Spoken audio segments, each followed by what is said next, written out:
Hello, everyone, and welcome back to the Wild West Banter podcast. We are officially on visual here. We did do our first live episode for the first round of the draft on YouTube, so if you haven't checked that out, it is on there. But yeah, we're going full video. We are also going to be converting this to audio if you want to just listen to it on Spotify. If you don't like the way our faces look. But yeah, on this week's episode, we are going to be doing a little bit of a recap for all AFC West teams as far as their entire draft goes. And just give a little bit of our analysis. But yeah, my name is Nick Carr, joined as always by Matthew Griffin over here. Matthew, how you feeling after the draft? I feel good. Bummed out that it's over. I feel like this time of year there's such a lead up once the season ends to the new league year, free agency, contracts are breaking, all those stuff, and then it's straight into draft season. And now that it's over, it's kind of a bum type of year, time of the year. So I'm bummed that it's over, but there'll be more to come.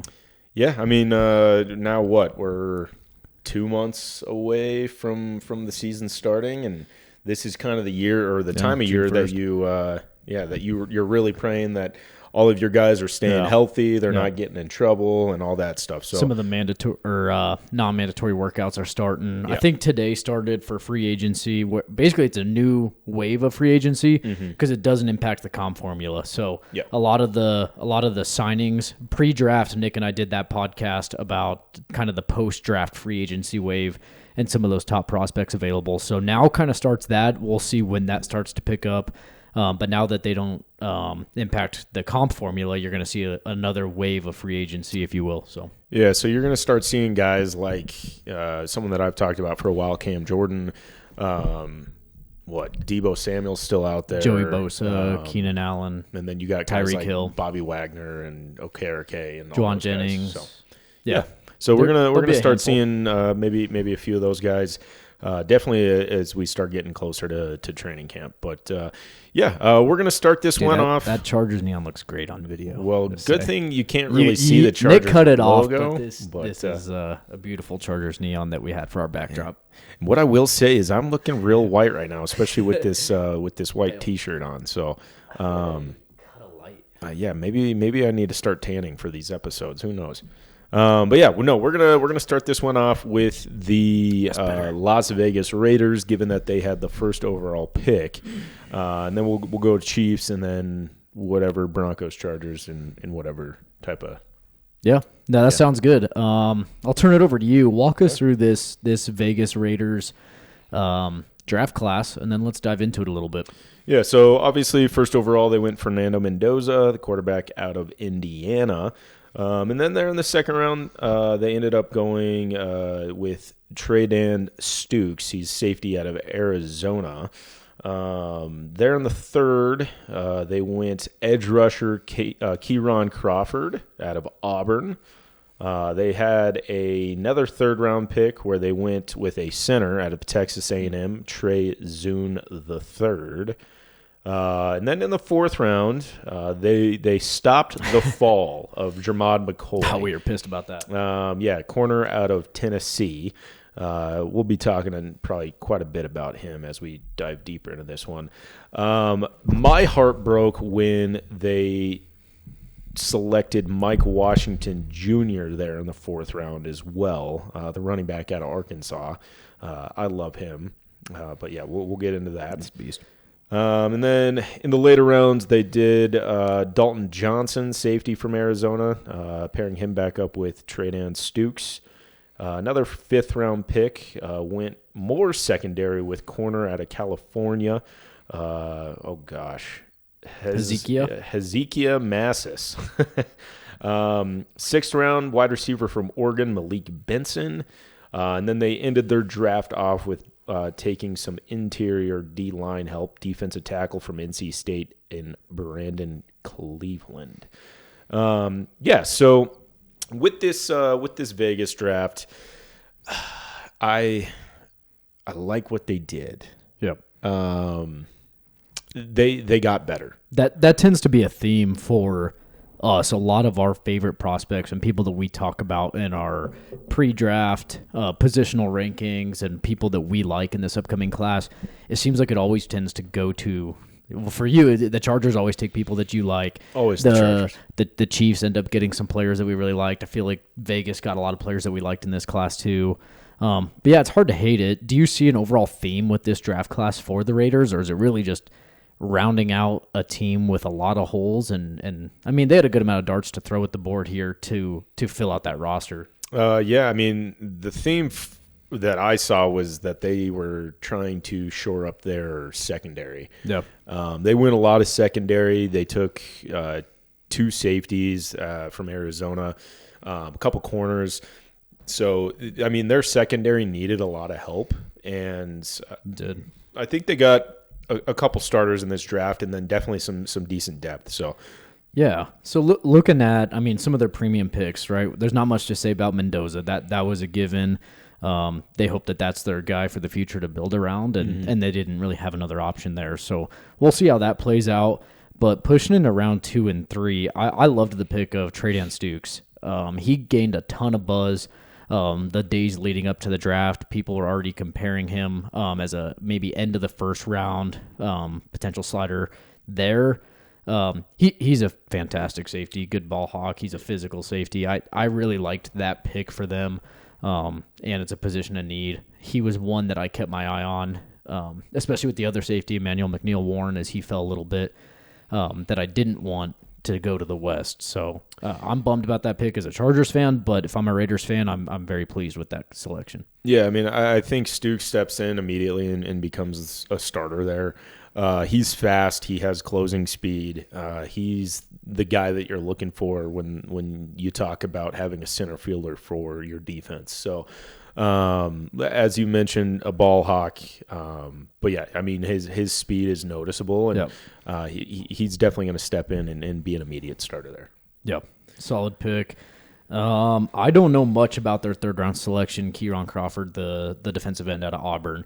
I know, like you said, kind of the theme was secondary, but I think a lot of the theme was just defense as a whole in this class. And they get Kieran Crawford at 67 overall, so some more pass rush, more D-line help, but I honestly don't know a ton about him as a player. Yeah, I feel like this one for me is like one of the picks that I really did not like for them. And I say that because they had way more pressing needs on this team than another edge rusher. Again, I mean, you can never have too many edge rushers. It's definitely a premium for sure, but they should have addressed maybe interior D-line first. I think even going corner here would have been a smarter idea. Or even taking some more guys on the offensive line, I think would have been better here for them. But yeah, as far as the player itself goes, I don't know too much about him. And given that we both don't like him, maybe he turns into the next match. There were a good amount of receiver options that would have been intriguing there if they're trying to shore up their pass catcher room. And then we talked about maybe interior O-line as well. Jennings Dunker was still on the board. Emmanuel Pregnon still on the board, which we'll talk about them a little bit more. But some of the receivers, too, with it looks like Ted Hurst was on the board, Chris Bell, who you talked about a lot in your pre-draft, and Malachi Fields. So they had a lot of options. I thought that was interesting. But yeah. So as far as that was the second pick of the third round, so pretty high in the third round for them. Right. Well, yeah. So as far as the rest of the Raiders draft go, I really want to talk about 2 more guys, and that's going to be Jermod McCoy and Mike Washington Jr. The other guys. They took that center in the third round. Maybe he can step in and compete for one of those guard positions. That's what I'm curious if that's a guard transition after getting Linderbaum. Yeah. So I see that being more of like a depth pick, but. Let's talk about Jermod McCoy here for a little bit. Yeah, so they ended the fall of Jermod McCoy, which we were watching like crazy. After the first round, we kind of had, I think it was Tom Pelissero reported pretty early on that he was not going to be a first-round selection. Yeah. The medicals were too risky. And it not only is he coming back from that torn ACL, but it's his other knee that he might need surgery on as well. And it sounds like there are concerns. It's not really about play this year. It's about the long-term health of Jermod McCoy. And that fall, man, it went well through the second, well through the third, and then finally ended with the Raiders at the beginning of the fourth. Yeah, so as far as the injury goes for him, yes, he suffered that torn ACL at the end of the 2024 season and didn't play at all last year. But what they are saying as far as why he ended up falling is because his ACL is reportedly in good shape, but there's a concern about a bone plug that was used to repair a cartilage defect in his knee. And that's per NFL media on CBS Sports here. But, yeah, I mean, who knows what that really means. What this kind of reminds me of is kind of relating it back to Colorado sports here. This kind of reminds me of the injury that happened to Gabriel Landeskog for the Colorado Avalanche. So, I mean, it's really scary. Obviously, Gabriel Landeskog, it's a different sport, but he missed several years. Yeah. Whenever you're dealing with that cartilage in your knee, it's some pretty serious stuff. So, if we're talking just the player itself and Jermod McCoy, the guy could be the best corner in this class. I don't think we ever had doubts about the play on the field, right? I think in our mock draft before a lot of the medicals were being released regarding Jermod, we had him at 12 to Dallas, I think was the selection in our mock draft. And I would have stuck with that. I think he could have challenged Mansour Delane as the first corner taken. Oh, yeah. If we're strictly going off play. But we saw this last year, right? Will Johnson, the corner out of Michigan. Same thing. He was projected to be the first corner taken, going to be an early first-round selection. His fall wasn't quite as much. I think it was mid to late second. Yeah, second, or the injury wasn't as bad. Wasn't as bad, but yeah, he fell to the second, ultimately going to Arizona, I believe. But yeah, we see that often where medicals start to come out and teams get nervous. But one of the things I talked about with Jermod McCoy as it gets through the second round and now we're into the third round is the risk of passing on him might be greater than the risk of taking him. Sure. And that's the way I view it, right?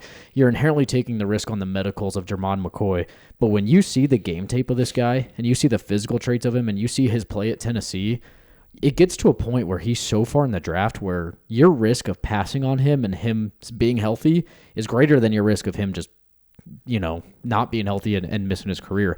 It's the dude is a CB1 when he's healthy, and to get a potential CB1 star at the fourth round, I loved it for the Raiders. Yeah, loved it. I mean, so I do love it for them, but like if you view it through the eye of a contender in this league, they're in the second, third, even fourth round.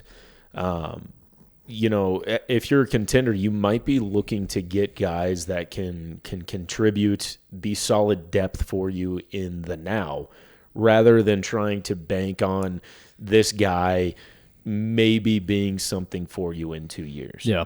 But I don't think the Raiders are in that position. No, they're not. That's why I do love this pick for them. Yeah, but a lot of the teams that are relevant now, because I even talked to you about it at some point, I'd be okay with the Chargers taking Jermod McCoy in the third or the fourth. But I can see why us being in a position of back-to-back 11-win seasons in kind of a contend now mode, why that wouldn't be ideal for us. But a team like the Raiders, I think it's a great pick. It's a good gamble, and if that pays off, I mean, they're thrilled. Yeah, at the value of Jermod McCoy. So yeah, you want to? I think Mike Washington Jr. will probably be your next. Your next pick for the Raiders you'd like to talk about. This one is it hurts. So obviously the Denver Broncos ended up taking Jonah Coleman before Mike Washington was taken. So the Broncos had their choice of either or. Yeah. And with that being said, I think that as far as fit wise, the Broncos went the better route here. But if we're talking about players that I loved in this draft. I've been talking about it for Mike Washington months. Jr. for a while. Mike Washington Jr. is awesome, and I just hate to see that Mike Washington Jr. went to a divisional team. because now hopefully I don't have to see this guy wreck the Broncos for the next 5 years. But as far as Mike Washington goes, the fit there in Vegas is really intriguing. I really love it. With Kubiak's offense, he's typically a guy that likes to go the two-back route. Yep. And I think that this is just a classic thunder and lightning type of duo for Ashton Jeanty and Mike Washington Jr. The thing with Mike Washington Jr. coming out is there was major concerns about his ball security. I believe the guy fumbled like 12 times in college, and that's a really significant amount. And typically, fumbling is one of those things that you can't really coach that out of players. That's a tough one. A lot. So, that's maybe my saving grace here as far as like maybe he won't work out there in Vegas, but I think he's awesome. I think it's going to be a really dynamic duo with Ashton Jeanty and Mike Washington Jr. there. Yeah, I couldn't agree more, and good value too, right? Into the fourth, they pick him with the 122nd overall pick just before the fifth round. I like it a lot too, and I think a lot of teams in this league you talk about are kind of going to this dual backfield, especially with the durability of running backs in this league. That's a position that can't stay healthy across the board, right? We see running back injury after injury all year long. And guys are making names for themselves just stepping in and taking on RB1 roles throughout the year. So we're seeing a lot more of this dual backfield, and I can't think of a better one. Mike Washington ran a 4.33 40. He brings a lot of speed to that offense, and I think he'll complement Jeanty well, and Kubiak will love having those two. So It's a good pick. I don't have much else for the Raiders, like we talked about, just shoring up more depth in their secondary with two safeties, another corner, DT, and I mean, I like what they did. But the Raiders, the Raiders got better this offseason. With that being said, they spent like crazy too. Yeah, so when you look at their free agency with this draft class, if you can get a couple guys out of this class to step in as immediate starters or as immediate impact players, it's hard not to see a good level improvement for that team. Yeah, I'm not going to sit here and project them to win 8 games, but I think that 5-6 games is maybe their floor, and you definitely have to pay attention when you're playing them because they're going to be tough to play against. So, well, you jump to the Chiefs? Perfect. Yeah, let's get into the Chiefs. Matthew, give us the rundown. This one sucks because there's a lot of guys on this Chiefs draft class that I like, and I actually like the fit for them too. So, obviously, first round, we predicted this in our mock, but they get Mansour Delane, corner out of LSU, traded up, which we'll talk about that. They had that second first-round pick at pick 29 where they get Peter Woods, the D tackle from Clemson. Second round, edge rusher R. Mason Thomas out of Oklahoma. And yes, his first name is R. We did talk about that. Chiefs did not have a third-round pick, but their fourth-round selection, Jaden Kennedy, corner out of Oregon. Fifth round, they go the running back route with Emmett Johnson from Nebraska, which we talked about a little bit in our pre-draft rankings.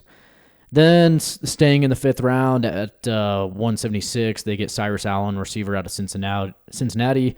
No sixth-round pick for the Chiefs, and they round out their draft by picking QB Garrett Nussmeier out of LSU with 249th pick in round 7. So for me, I think the first pick was kind of a given, right? We all picked Mansour Delane and predicted that was going to go there.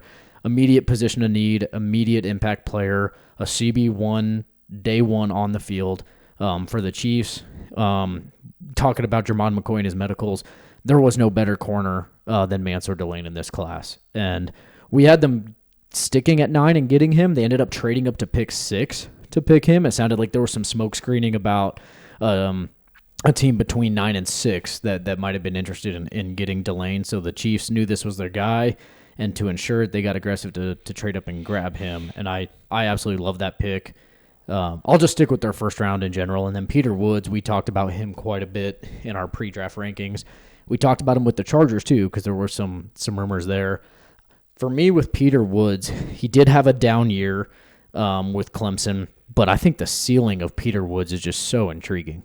He has such a high ceiling, and he might have a lower floor than some of your other D tackles, so there's a little bit of risk with it. But at pick 29, I think it's absolutely worth taking on. He started all 12 games last year, 30 tackles, 3.5 tackles for loss, and 2 sacks. And that, like I said, that was a down year, but his physical traits and his ceiling is really high.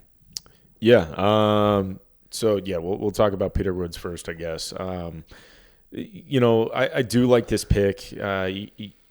You're talking about a guy that before the season started could have been a top 3 pick in this draft. Had a pretty rough year. But if you're the Chiefs, getting him at 29, especially when you don't need him to start right away, yeah. I guess it is definitely worth taking the chance here. But yeah, I mean, you have Chris Jones, you signed Tonga, you can afford to have this guy kind of sit back, understand how the NFL works, work his craft, and really learn behind one of the best to ever do it there in Chris Jones. Yeah, I absolutely love that. Getting in and learning from Chris Jones, and Steve Spagnuolo is a fantastic defensive coordinator. He can make the most out of a guy like Peter Woods. Mm-hmm. And like you said, not a ton of pressure right out the gate for Woods to just come in and be an immediate impact DT for them. So yep. I really like that fit for them, and it's one that they can be a little more patient on and maybe end up getting their Chris Jones replacement, because we know that's coming to an end here shortly. Yeah. And then as far as the Mansour Delane thing goes, obviously he is awesome. The guy, I think, allowed like the 3rd fewest completion percentage in FBS. The guy is spectacular in both man coverage and zone. He's fast. He is great with contested balls. The guy is he's great. I think he steps in, immediately fills that McDuffie void. But my thing here with the Chiefs is, yes, they did the smart thing by getting younger, getting cheaper, but I think that they just used this draft to fill the voids that they created and didn't necessarily get better. Much better. Yeah, right. We're looking at the same team as they were last year, because Mansour Delane comes in. Maybe he's a little bit better than McDuffie, but again, you're just doing a 1-for-1 swap there. Right. So, as far as what the Chiefs did here, it doesn't change much for me as far as projecting. Well, you talk about getting younger and cheaper, and I think that was a lot of the strategic element to the Chiefs offseason. Which is smart. They were in a bad cap place. They didn't have the money to spend. They were not in a good cap position, and they're a team that just missed the playoffs, has decent draft capital sitting at 9th. They didn't have that 29th pick until the McDuffie trade, and that contract was coming up here shortly. And they had to take the position to get out of it. But I think they created such a bad position for them in the cap realm, where this was their only option. Yeah. They didn't. If you add this draft class plus an aggressive free agency with a lot of impact players, I think we have a different conversation about the Chiefs. But I'm with you. I think you see a lot of 1-for-1 swaps on this. And yeah, they get younger, they get better, and I think your ceiling for them might be higher, because you're talking about a lot of rookies that still have a lot of room to grow. And, with McDuffie, he is what he is. He's a fantastic player. He's a CB1. He's a great player. And Chris Jones on his way out, Travis Kelce on his way out. They need running back help. They need edge rusher help. There's a lot of holes on that team to fill, and I like their draft class, but I'm with you where I don't see this making them a AFC West top tier contender right away. I still think the Broncos and the Chargers are better teams than the Chiefs are. Yeah, I mean, I would say if I had to do a season prediction right now, the Chiefs are a playoff team. Which I think we all expected them to bounce back after last year, but no longer are we sitting here just inking in the Chiefs as the winner of the AFC West anymore. Yeah, which is nice. Yeah, because we waited a long time for that to happen. Yeah. I want to talk about a couple other picks with the Chiefs besides Peter Woods and Delane. Our Mason Thomas was a guy that the Chargers liked a lot. And in a lot of mocks, if we ended up not going the edge rusher route in the first round, which we did, but if we ended up not going, our Mason Thomas was rumored to be a Chargers target for a while. And I really like the player. I really like it. He's out of Oklahoma last year, started 10 games, 26 tackles, 9.5 tackles for a loss, 6.5 sacks, 2 forced fumbles, and a safety. He did miss 3 games with a leg injury, but nothing serious, nothing too concerning with him on the medical front. But he's a good player. Yeah, I mean, I think that this was a pretty large gamble, in my opinion. Yeah. I feel like there was more. I think there were safer options when they were picking there. You did mention the injury there. I think his medicals are a little bit more concerning than people want to say. But I mean, he's a little undersized for his position. A little smaller. Yeah, and I mean, when you're talking about what's good about him, I mean his first step is great. His speed is awesome. But I just think I think it's too much of a gamble. The only player looking at how that second round was falling for them, Cassius Howell went the pick right after. We thought Cassius Howell was going to be a Chief. Yeah. We had Cassius Howell to the Chiefs in round 1 in our mock draft at that 29th overall selection. And he goes, the 9th pick of the second round to Cincinnati. And that would have been my selection. But I think him and R. Mason Thomas are in a very similar category, and we see that and how that played out in the draft. But in terms of pass rushers in the second round, besides Cassius Howell, I don't see anybody else with that selection unless they're trading back that you're going with. You got to figure T.J. Parker was already gone, right? Buffalo jumped on that early in the second round, and I think this was if they wanted pass rush, this was their best route. Besides Cassius, unless you're trading back, you're holding that high of a second round pick. I don't think you can justify another pass rusher. Zion Young, what wide receivers were available? Let's see. So Denzel Boss went right before them. Okay.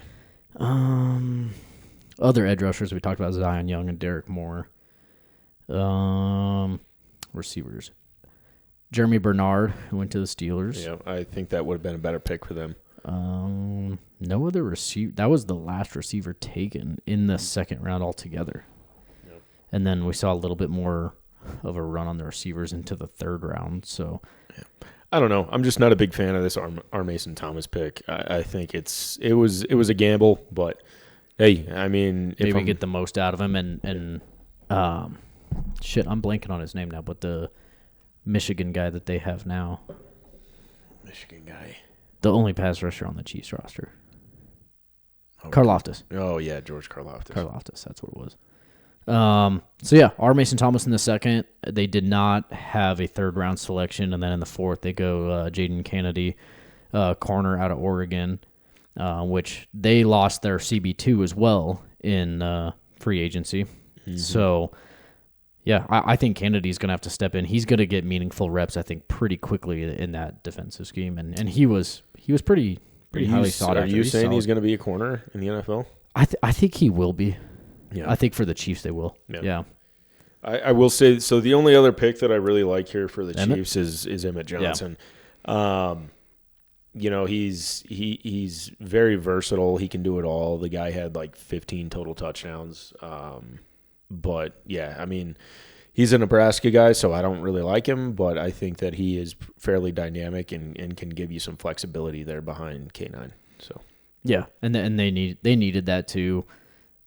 So let's see. That really rounds out that Chiefs draft class. So overall, there was a handful of players on that Chiefs draft class that I liked, and if I'm a Chiefs fan, I'm happy about how that draft turned out. Yeah, I mean, I think that they filled the positions that they needed to an extent.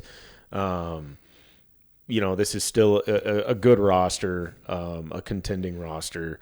The Chiefs are going to be tough. I don't know if it's contending in terms of what, right? In terms of, I think they can definitely. They're a competitive team. They can definitely make some noise. I mean, who knows? Like Patrick Mahomes can have a fire under his ass, and you never know what's going to happen. But they need receiver help still. Yeah. So we'll see what they end up doing in this second wave of free agency. But do you want to jump to Denver or would you rather go LA?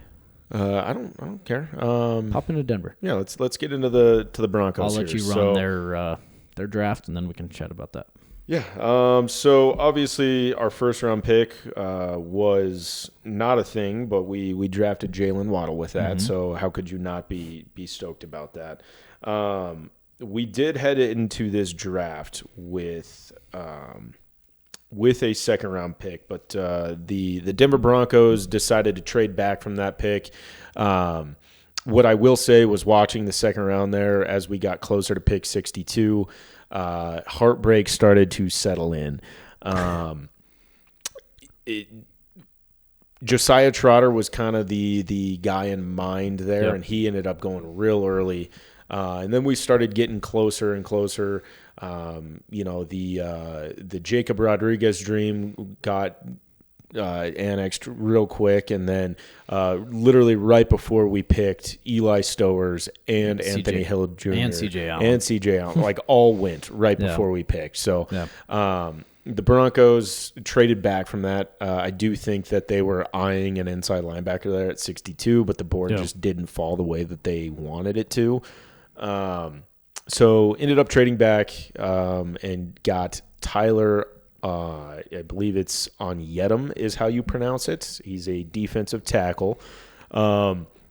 So when this pick was announced, I was like, "What the hell is going on?" You had a wide range of emotions on the beginning of draft night for you guys. Yeah, I was like, "What? Who is this guy?" Yeah. I didn't know anything about him.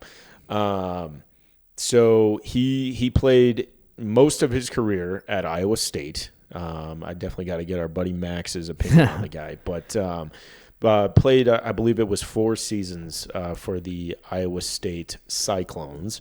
And then this last year he transferred to Texas A&M, in which he ended up being really, really good for them. Yeah.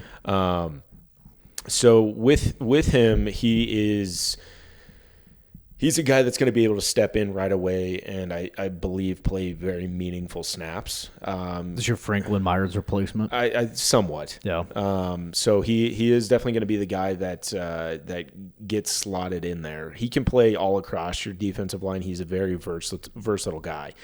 So I think that to start off anyways, him and Savion Jones will kind of get the split of those snaps that John Franklin Myers had last year. I think that he is very strong. His upper body is great.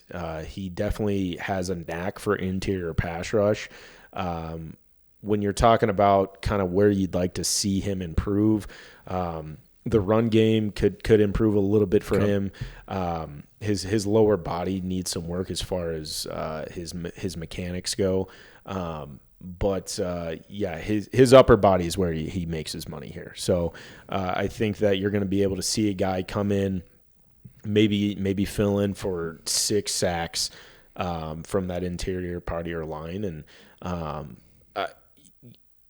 being a few days removed from the draft now, I think this was a very smart pick. Coming around to it a little bit more. Yeah, I mean, building your team from the trenches as Sean Payton has come in and done over his tenure here.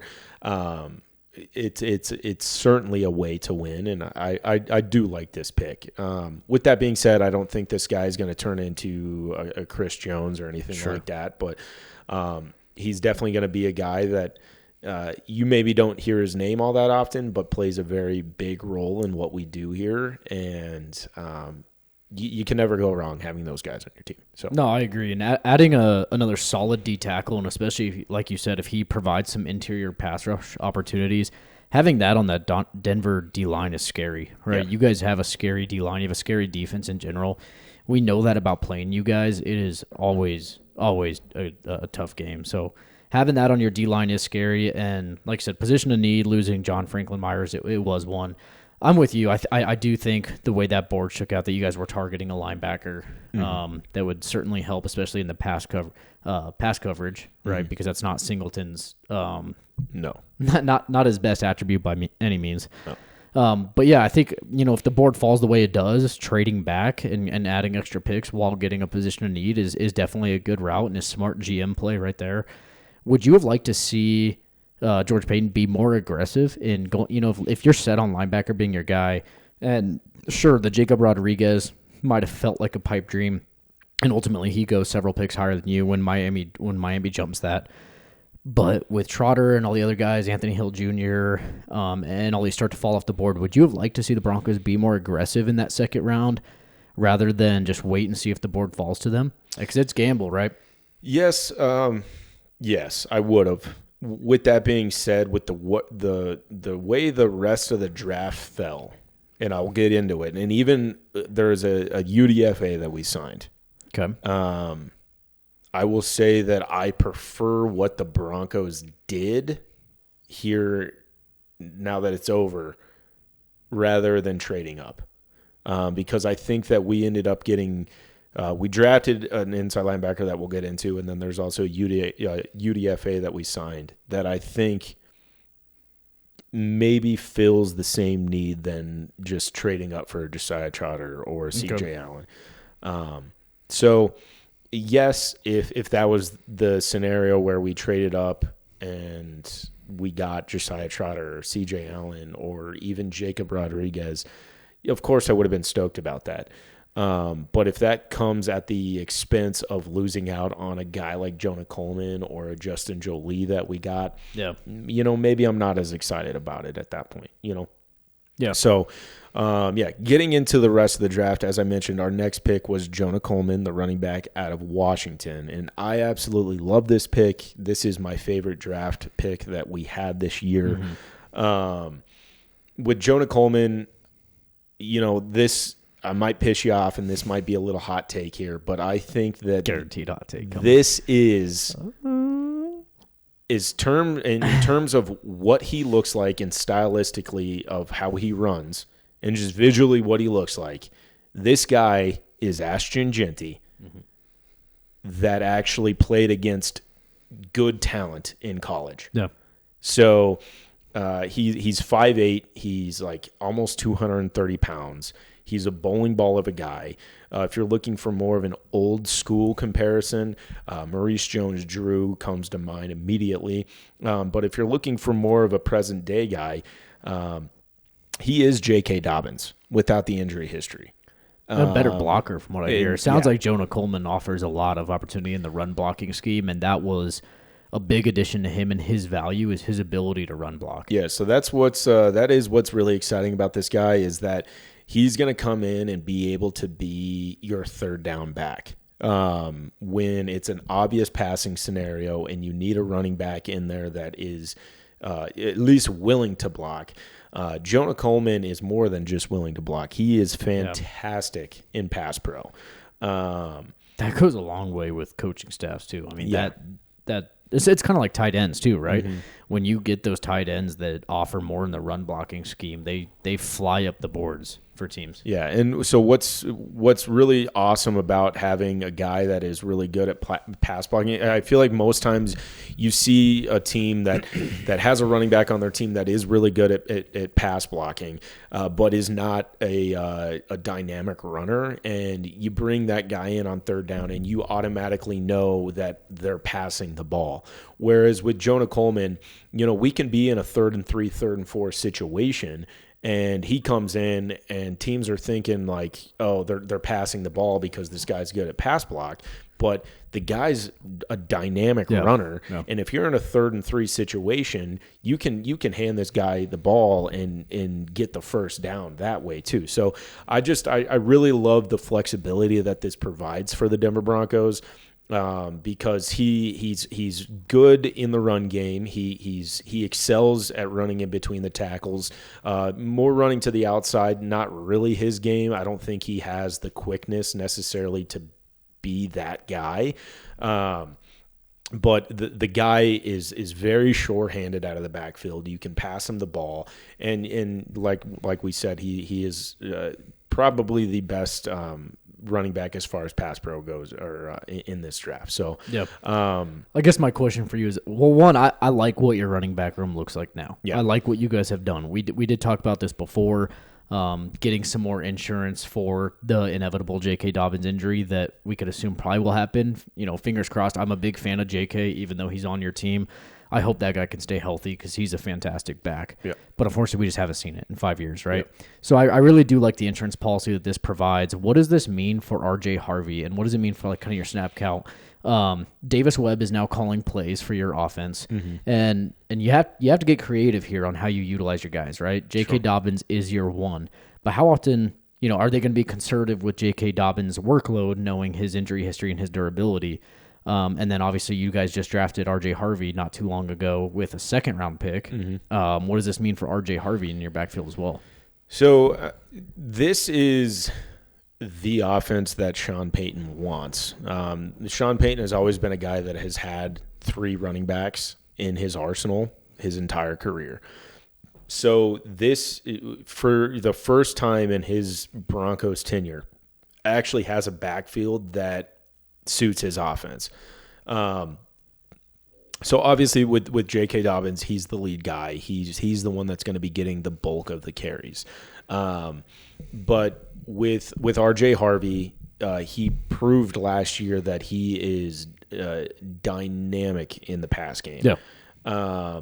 So in obvious passing situations where you can utilize him on a swing route or a Texas route or whatever it may be, RJ's your guy. But I also see RJ coming in on situations where it's, second down, where you have 2 to 4 yards to go, and you're keeping the defense guessing, where it's like, okay, are they going to run the ball? Because RJ Harvey can certainly do that. Mm-hmm. Or you do have this dynamic guy there in the backfield that can run these routes. So I really love the versatility that we have in this backfield, because with all 3 of these backs, and J.K. Dobbins, R.J. Harvey, and Jonah Coleman, you can put any of them on the field at really any point in time and not know what we're doing. Yep. And that was what was so frustrating with the Denver Broncos last year, and even years beyond that, is it was very, very predictable and telling of what the Broncos were going to do, simply based off of what running back they had in the backfield. Yep. So now this Denver Bronco team has 3 different guys where the defense has to guess what the hell is happening. And that was my biggest ask for this team in this offseason, was to get away from the lethargic nature that this offense was and become less predictable. And I really believe by adding Jalen Waddle, Jonah Coleman, re-signing J.K. Dobbins, bringing in another draft pick that we're going to be talking about here soon, in Justin Jolie, this offense should not be lethargic anymore, and it is certainly not predictable. Yeah. Yeah, having a new OC at the realm of it is going to be... Yeah, it's exciting. It should be exciting for you guys. It's exciting. And really, as an OC, as a newcoming OC with Davis Webb, there's not much more he can ask for in that, right? Yeah. That's an OC's dream, having competitors welcome mindset, right? You have an arsenal of backs, and God forbid something happens to one of them, then, you have some insurance to lean on. But even if it doesn't, like you said, having that kind of 3-headed monster to be really versatile in your play calling and in your play selection is a dream come true for Davis Webb. So he's got to be stoked. Yeah. What else you got on the draft for Denver? Yeah. So I want to highlight a few more players. We'll go through it quickly. But our next, also there in the 4th round, we ended up taking an offensive guard. I don't think he's going to be stepping in here as a starter right away, because we don't have a spot for him. But adding depth to the offensive line is always a good idea, and maybe he projects to a future starter. But our pick there in the 5th round, we actually traded up for him, was Justin Jolie, tight end out of NC State, and I absolutely love this pick too. So with him, he doesn't need to start right away. So we obviously have Evan Ingram. We have Adam Troutman as the blocking tight end. But Justin Jolie, he's a big frame guy. He's 6'4", 245. The guy looks like just a huge, heavy slot guy. Yep. He is very sure-handed. He after watching some highlights on this guy, I mean, some of the catches that he makes, you'd think he's CeeDee Lamb. Like it's unbelievable, like how good his hands are. He definitely does. I mean, he's a willing blocker. He needs to become better at blocking, but at least he's willing. Yeah. Which is honestly kind of hard to find these days. But I think that this Justin Jolie pick added the depth that I was craving at this tight end position perfectly. I really like him. I think he projects to be a future starter on this team once Evan Ingram is gone. So I think it'll be good for him to be able to come in, not feel the pressure right away, and be able to learn. But I think that this guy definitely projects as a future joker role for this Sean Payton offense. Yeah, and it seems like it was decent value too, right? Yeah. Especially after that first wave of tight ends was completed with Max Clare and Eli Stowers and some of those guys we talked about in the 2 and the 3. Mm-hmm. It seems like you guys found good value at the position. I know when you guys still had your second pick before trading out, it was linebacker, tight end, linebacker, tight end. You talked about that all throughout draft night. And like I said, the board didn't fall the way you wanted to, so you trade back, you gain more picks, and you look for value in other selections. And it looks like that's what George Payton was able to do. Yeah. What I will say about the tight end position is, I don't have too many concerns about Bo Nix. As I've stated, I believe he's our franchise guy. He's proven to be a good starter in this league, and I think that he's only going to get better. One area in his game that I would like to see improve is him throwing to the tight end position. Oftentimes it feels like Bo Nix just forgets about the middle of the field and the tight end position. So we'll see if he can kind of add that to his game. I feel like a lot of the Evan Ingram hate from last year came from Bo Nix simply just not throwing him the ball. Yes, Evan Ingram has to be better. Yeah, wasn't a lot of targets his way either. But yeah, I feel like Bo Nix definitely needs to add that into his game before we start shitting on our tight ends as much as we do. So all right, yeah. Any other major picks for Denver that you'd like to discuss, or really just shoring out more depth along the roster? Yeah, so I'll kind of combine these into two. So Mr. Irrelevant, he was the last pick in the draft. It was inside linebacker Red Murdoch from Buffalo. This guy is awesome. I mean, obviously you're not hoping for much out of your 7th round picks, but the fact that he was still even there in the 7th round is wild to me. This guy had 17 forced fumbles in his career. Wow. He had like 160 tackles 2 years ago and then like 145 last year. But this guy is just a ball hawk. He has a nose for the football. He's a sure tackler.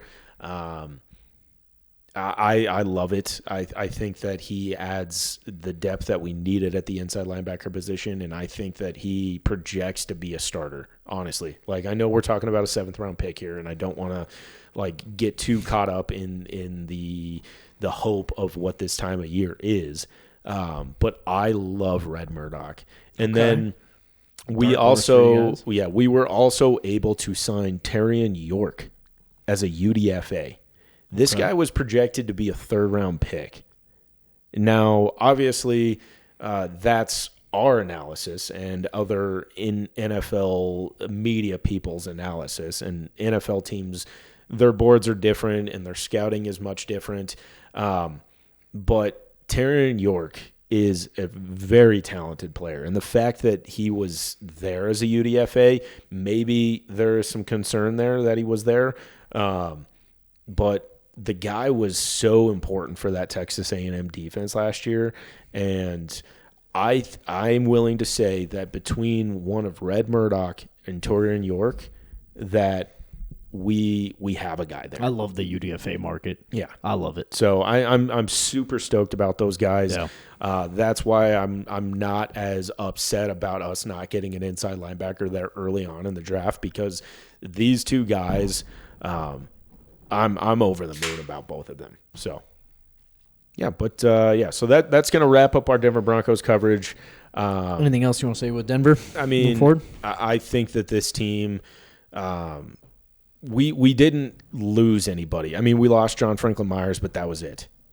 And this team is the same team that made it to the AFC Championship last year. Yeah. Obviously, some things broke our way last year, but this is a damn good football team. And then you add Jalen Waddle and the draft that we had, which I think, isn't necessarily going to be star-studded, but added very, very good depth to this team. This Denver Broncos team is exciting. I'm so excited for this year. Yeah. You guys have a talented group, and And like I said, you say a lot of things broke last year for you guys to get to where you are, but that's the story with everyone, right? Yeah. In order to get to where you're going, things will have to go your way, and they will always break your way. We see that with those top teams. And, yeah, you guys deserved it. You guys are a highly competitive team. I expect to have some really good battles between the Chargers and Broncos, and I would say it's a gamble right now. I think one of us two should be winning the AFC West next year, and, yeah, you have a lot to be excited about. Yeah. All right, well, yeah, let's get into the Los Angeles Chargers here. All right, let's do it. I'll just recap the picks first, and then we can dive into kind of our thoughts and analysis on some of these. And there's some guys I want to talk about, including a UDFA as well. So with the first selection, we picked 22. Obviously, high rumor for trade back and stuff like that. Joe Ortiz received 0 calls on trade back. We stuck on the pick and drafted edge rusher Akeem Mesidor out of Miami. Second round, well, first I'll say this. We went into this draft with 5 total selections. We ended with 9. So Joe Ortiz went to work to get some more picks, which we fully expected him to do, and we'll talk about how that shook up and what we did with that. But we stayed put in the second round as well. We were actually the 55th pick. We traded back 8 slots with New England and got an additional 4th-round selection out of that. We pick at 63, center/guard, announced as a guard, Jake Slaughter out of Florida. We do not have a 3rd-round pick. We traded back to get another 4th, so we ended up with 3 4th-round selections in this draft. With the first pick that we had in the 4th round, a guy with game-breaking speed, wide receiver Brennan Thompson from Mississippi State. 4th round again, Travis Burke, a swing tackle out of Memphis. 4th-round pick again, Genesis Smith, DB and safety out of Arizona. And then we had 1 5th and 3 6ths. So with the 5th, we go with a DT, Nick Barrett out of South Carolina. And then 6th-round selections, Logan Taylor, guard, Boston College. Alex Harvey, also a guard from Oregon. And that was, we didn't have a 7th, so that was the last pick. So I'll start with this, just because it's the easiest one, is our first round with Akeem Mesidor. That was my selection in our mock draft, assuming we stayed put. I was always on the train of trade back, right? But the way that draft was falling, and with Ty Simpson going as high as he was, I think our best bet at trading back was fall at tackle or Ty Simpson. If Ty Simpson was falling, I think we would have had some potential phone calls to get out of 22 for a team that was interested in Ty Simpson. But the way that was falling, it just became more and more unlikely that a trade back scenario was possible. And Joe Ortiz said he didn't get any calls regarding a trade back. So we stay put and grab Akeem. And in my opinion, that's the best player available. And it happened to be a position of need, which I was super happy about. The only other thing I would have gone is guard. I told you to start. I would have been upset with a receiver or DB and corner, right? Anything with guard and that D-line I was happy about. And some things with Akeem Mesidor that we could talk about. So for comparison, David Bailey was the 2nd overall pick in this draft. On true pass sets, David Bailey had a success rate of 38.6% at getting after the passer. Akeem Mesidor was 36.6. He was 3rd in this entire draft class among edge rushers for his pass rush win rate on true pass sets. Max Crosby loved it. I don't know if you saw Max Crosby coming out saying he was one of his favorite edge rushers in this class. And for me, Akeem Mesidor is a day one contributor. We talk about his age, and that'll come into play because that is the knock on Akeem Mesidor. And in my opinion, if you have Akeem Mesidor and he's 21 years old or 22 years old, he's going in the top 15. Well, Ruben Bain fell, so that I had Akeem Mesidor going to Tampa Bay if Ruben Bain didn't fall. But Akeem Mesidor's age is certainly a factor. And, that brings up a lot of question for NFL teams about how much growth and development does he have in him, or has he already peaked, giving his age? And then what value does that provide for a second contract? Yeah. Because at the time Akeem Mesidor is due for a second, he's 30 years old. And we've seen what the market can be for 30-year-old pass rushers. So regardless, I think the Chargers, we talked about this with the Raiders, the Chargers are in a win-now mode. We are in an ultimate competitor mode right now. It's the 3rd year under Jim Harbaugh. We saw back-to-back 11-win seasons. We are in a win-now mode under Harbaugh, and I think Akeem Mesidor fits that mentality. His overall PFF grade was 3rd amongst edge rushers. He was a top 5 run defender at that position. And like I said, the only cons for him was really his age and development and that kind of second contract. So overall, I love the pick. This is your Odafe Owe replacement. We have Tui Pelotu, who is going to be due for a massive deal here soon, which they're already in talks with his agents to work on. Khalil Mack just signed for one more year, which I said last year might be his last year. I'll say it again. I think this might be his last year, maybe one more. But nonetheless, Khalil Mack's aging and he's on his way out, right? You got to work to find that replacement. You have a first-time defensive coordinator in Chris O'Leary. The best thing you can do for a first-time coordinator is give him an arsenal of talent, right? Don't ask a first-time DC to just make mountains out of nothing like Jesse Minter was able to do in his experience. This is Chris O'Leary's first time doing it, and he took the DC job at Western Michigan for 1 year. He's pretty inexperienced, so give him the tools, and I think Akeem Mestor is that. And like I said, man, I love the pick. I really do. I was stoked. Yeah, I mean, he is a badass. I think that he is maybe the most NFL-ready prospect in this class. Yeah. My only question for you would be is, obviously we saw it last year a little bit with Owe and Mack and Thule, but how much does this guy get on the field this year with Thule and Khalil Mack already slated to be your starting edge guys? Yeah, I think he gets on the field quite a bit like Owe did, but also I think where a lot of the times you'll see Messidor is third downs. Okay. And the Chargers prided themselves last year with Minter in generating third and longs. Mm-hmm. They want to generate obvious passing situations. And when they did that, that unleashed Jesse Minter to put his three-headed monster of Khalil Mack, Tui Pelotu, and Odafe Owe on the field, and their success rate was insane. Yeah. I mean, that was the best pass rushing trio in the league last year at success rate. And I think that is a lot of what you're going to see with Akeem Messidor, is if the Chargers can continue to get teams into third and long situations or obvious pass down situations, you're going to be able to see Mack, Messidor, and Thule on the field together. But also with Khalil Mack, and he had an injury last year that sidelined him for 4 or 5 games. Durability, he's generally been pretty good, but with age, you never know, right? And with the miles on Khalil Mack's body, you're gonna see Akeem Messidor get on the field.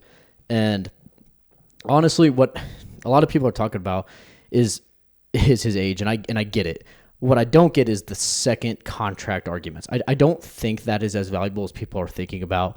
And here's the reason why. With Odafe Owe was going to be turning 28 this season. Very productive, former first-round edge rusher. He had 0 sacks with Baltimore and then came to us and knocked off like 10.5 in his half-year stint with us. He was fantastic. Mm-hmm. But if you would have asked 99% of Chargers fans, they would slap the table right now to sign Odafe Owe. They were thrilled about it, right? Yeah. They wanted Odafe Owe knowing he was going to get a $100 million deal, right? His value was anywhere between $25 and $30 million on the market, and everyone was fine with that. We were perfectly happy with paying a soon-to-be 28-year-old edge rusher to over $25 million for the next 4 or 5 years. Yeah. Right? Well, I'm not saying Akeem Messidor is coming in as Odafe Owe and his production will match. I actually think his production will be pretty damn close right off the bat because I think he is an NFL-ready edge rusher. But with that, you're getting a guy that they feel that can match the similar production and have a little bit more to grow, and you're getting him on a rookie contract rather than paying the 28-year-old the $100 million deal. Well, and I mean, if you can get like 8 years out of your first-round pick, out of any draft pick, like you're stoked about that. Yeah. Because, I mean, most teams, I would say, in the first round, it's probably 50% of draft picks don't work out.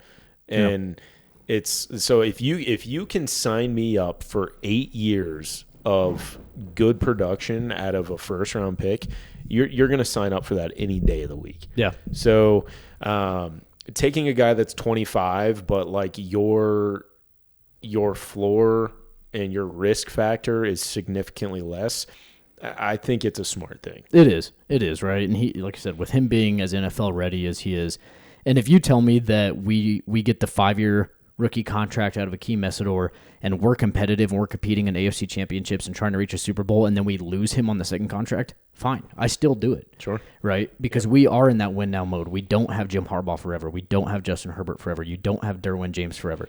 There's a lot of pieces on this team where Chargers fans feel like we're not far away. And if you feel you're not far away, I always said when we get Jim Harbaugh, by year 3, we need to see legitimate NFL playoff success. This is year 3, right? So you go get the guy that can help you win right now and worry about the rest later, right? So I agree. That's what I got for Akeem Messidor. This one was a surprise. The second-round pick out of Jake Slaughter.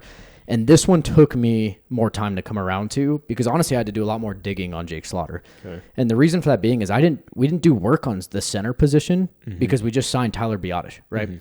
So there wasn't a ton of pre-draft work by Chargers fans or Chargers analysts on the center position, given we just did the 3-year, $30 million deal for Biotish. But even when they announced it, they said guard Jake Slaughter, right? For a guy that has never played guard in college football. Yep. And that doesn't sit well with a lot of Chargers fans. There are a lot of Chargers fans that are maybe unhappy with this pick or the initial reaction is unhappy, and they're coming around to it the more that we read about with Jake Slaughter. But a lot of that is because Emmanuel Pregnon was on the board, right? Jennings Dunker was on the board. We did a lot of pre-draft work on Jennings Dunker and Emmanuel Pregnon. Obviously, Basantis was long gone, but with those two who have full-time college experience at the left guard position, I think that would have been – it made sense. Yeah. Right. And then now you pivot, you take, yes, you can argue he's the top center in this entire class, but he's never played guard. So you're basically taking on a risk factor of, hey, this guy's going to transition to guard. And not only is he transitioning to guard, he's going to be a better guard than anyone else that was on the board at guard position. And that's what they're doing. Yeah. So I'll jump into some of my work on Jake Slaughter, but your initial reaction first. I mean, it was about time that you guys addressed the interior part of your offensive line, and I mean that was a common theme for you in this draft. But yeah, I mean Jake Slaughter, he's awesome. You know, if like let's say that you guys had a need at the center position, you're coming away from this draft being like, holy shit, we got the best center in this draft. Yeah. And like, so I don't really understand why like your fans would be upset with this because we see it all the time where like guys are drafted and they've played right tackle and they move to left, or they've played center and moved to guard, or vice versa. Like we see that every single year. Mm-hmm. So if you're banking on a guy that was really good and was the best at his position in this draft, arguably,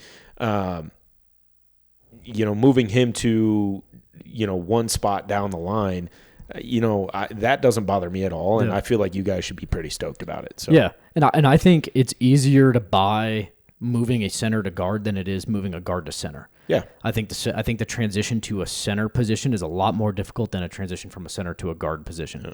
So, and the one thing I will say about this is, even including Akeem Mesidor in this conversation, when we look back on this draft for you guys 4 years from now, I bet you guys are most happy about this Jake Slaughter pick. Yeah, I can get on board with that, especially with how we've seen the center position in Chargers. Ever since Corey Linsley retired, the Chargers center position has been abysmal, right? We are all happy with Tyler Biotish, but that's not a guarantee that Tyler Biotish is going to be a stellar center for us, right? We think he's an above average and is a good center, and the numbers prove that he is, and we're happy about that. But think of it this way. We don't take Jake Slaughter and we go Jennings Dunker or Pregnon.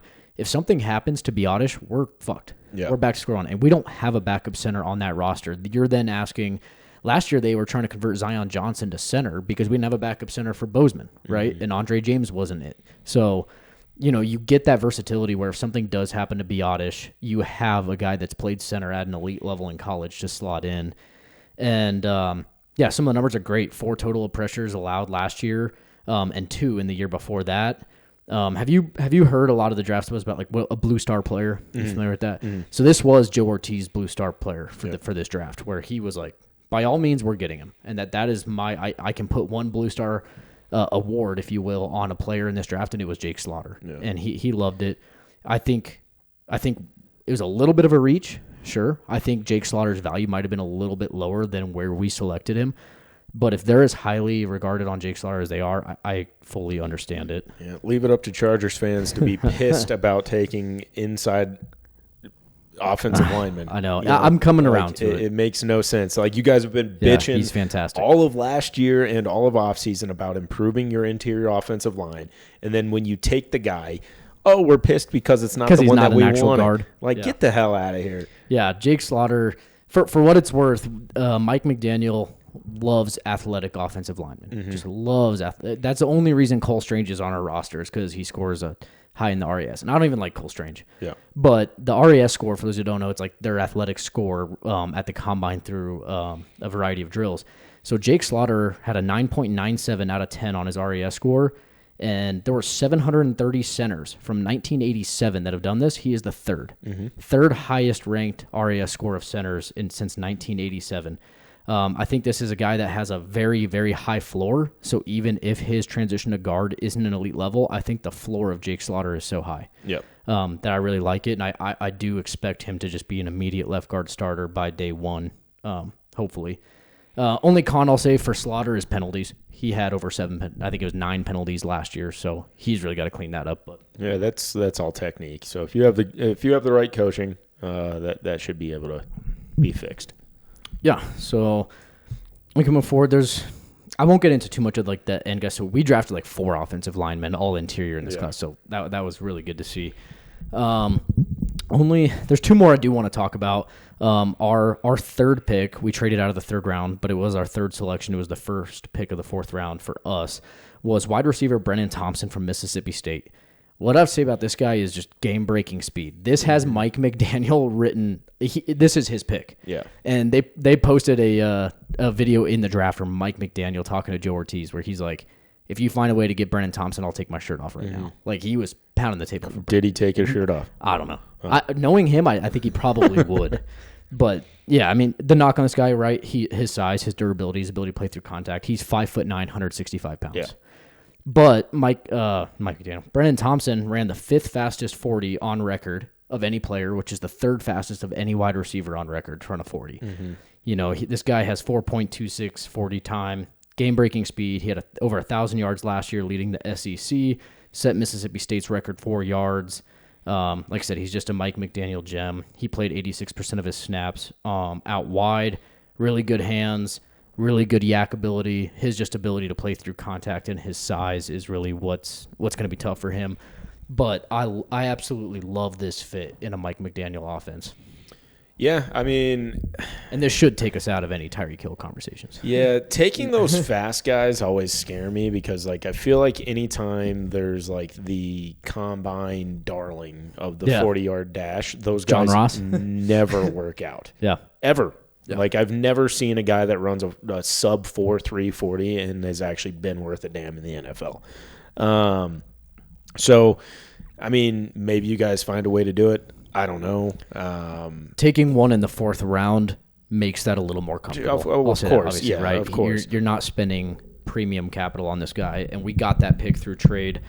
But yeah, McDaniel wanted speed in this offense, right? He wanted athletic linemen, and he wanted more speed in the offense, which we needed. We don't really have a speedster. It was Darius Davis, who has been a bust. I mean, he was a late pick, but he brought speed, and that was it. But they needed speed, and that's also why we went and got. Oh shit! Don't tell me. Running back? Yeah, Keaton Mitchell. Yeah, Keaton Mitchell was just a Chargers fit just because of his game-breaking speed. That's what McDaniel wants. He's very creative as a play caller. He's very creative in getting the ball out quickly, getting it to his yak guys with open space to work with. So I'm excited to see what Brennan Thompson can do in this receiver room. Yeah, I mean, if I'm you guys, I'm trying to find a way to see if he's like at all good at like the return game. Yeah, I feel like that could be maybe a spot for him. And is needed for us too.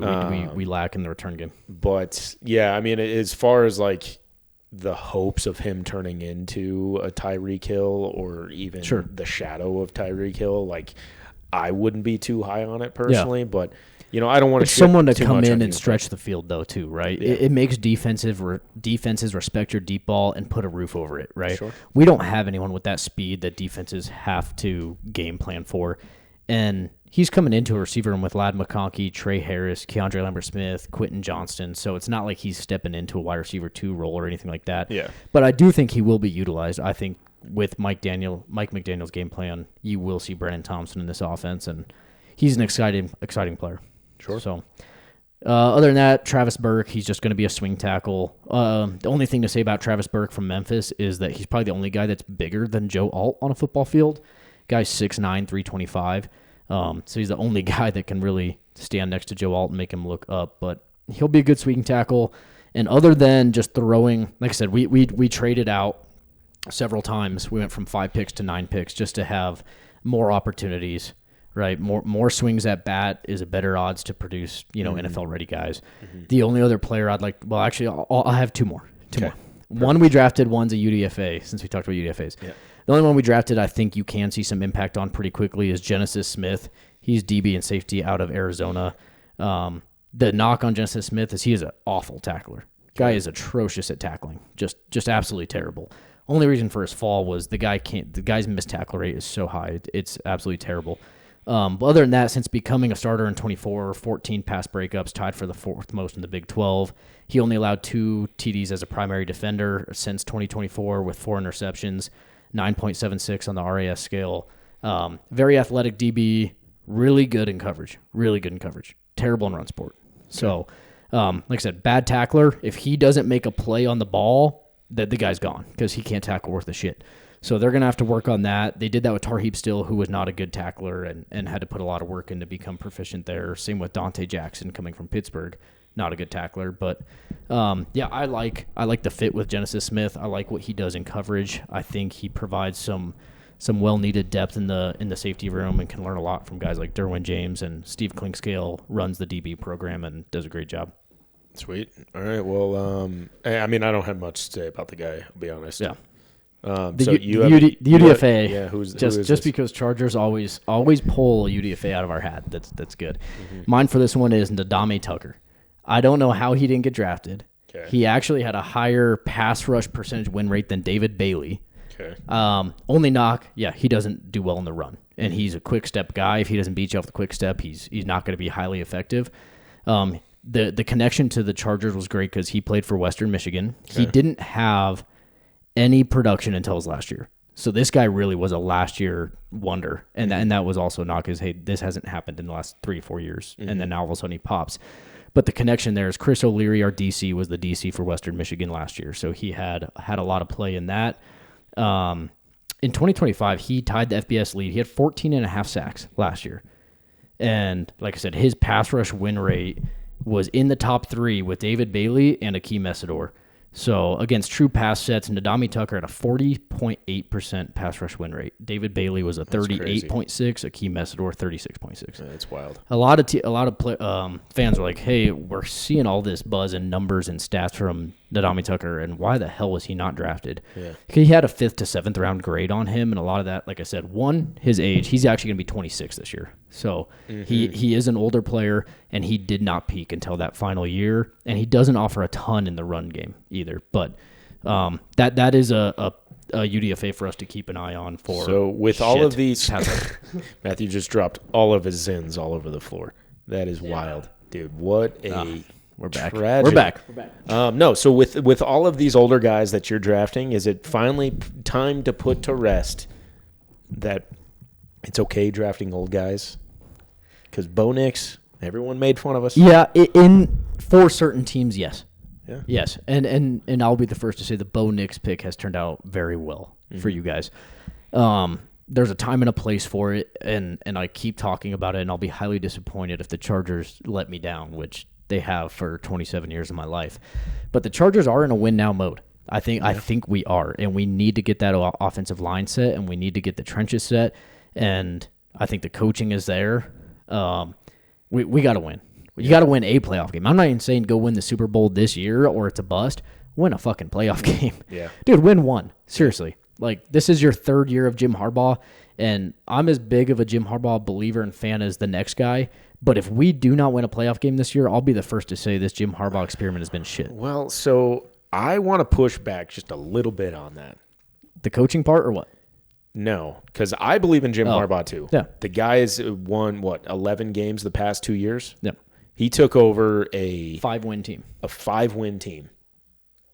What is the common denominator here? Justin Herbert? Justin Herbert is very talented. Yeah. Very talented. Yeah.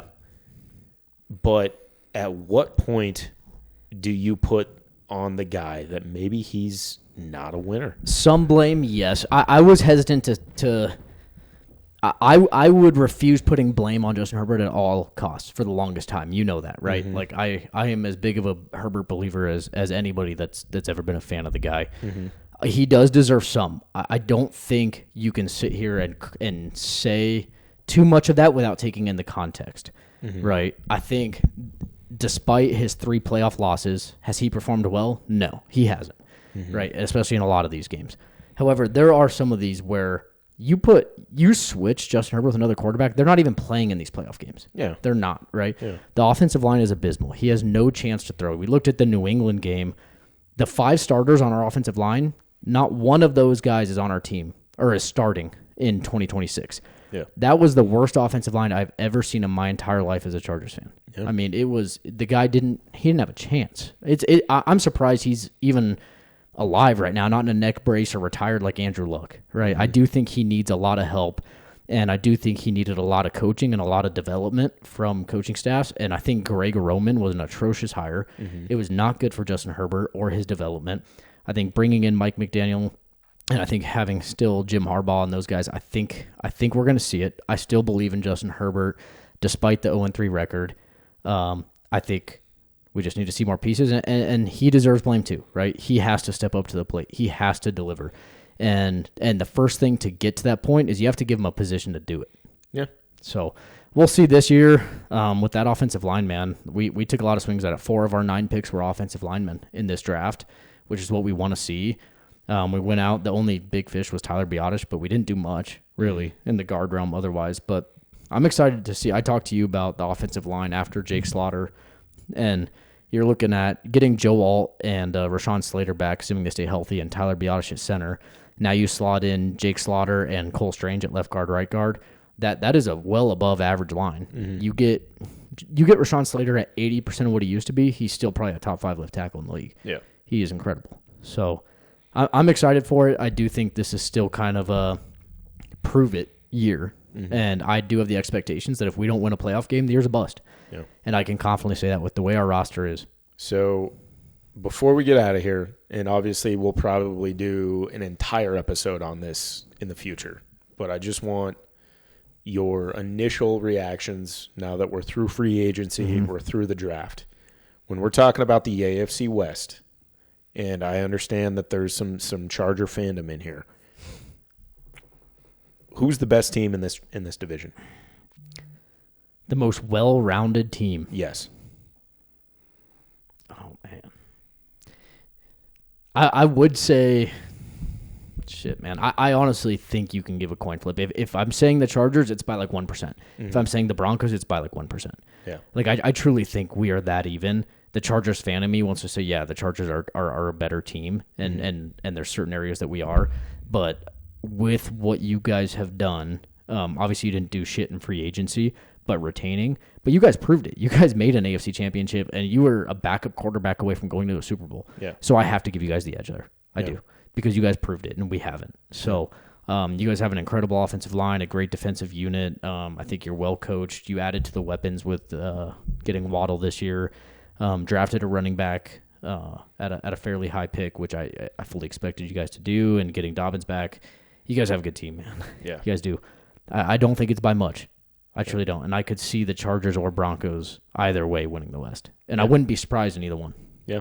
I mean, I'm on that same page as you. Obviously, I'm going to side with the Broncos. And, I think that people want to say that we didn't do too much this year to necessarily get better, but we didn't lose anything. And then, we added, and and what you had was working. That's a lot of it too, right? Like, they didn't go out and spend a bunch. They didn't go out and bring in a bunch of FAs. Well, if it's not broke, don't fix it, right? Yeah. Like, you guys just were, like I told you, one injury away from going to a Super Bowl. Yeah, and I think I will say that this is the deepest team that I have ever seen as a Broncos fan. Yeah. And that goes through all the Super Bowls that we had with Peyton Manning, even the very well-coached teams by Mike Shanahan when I was a kid.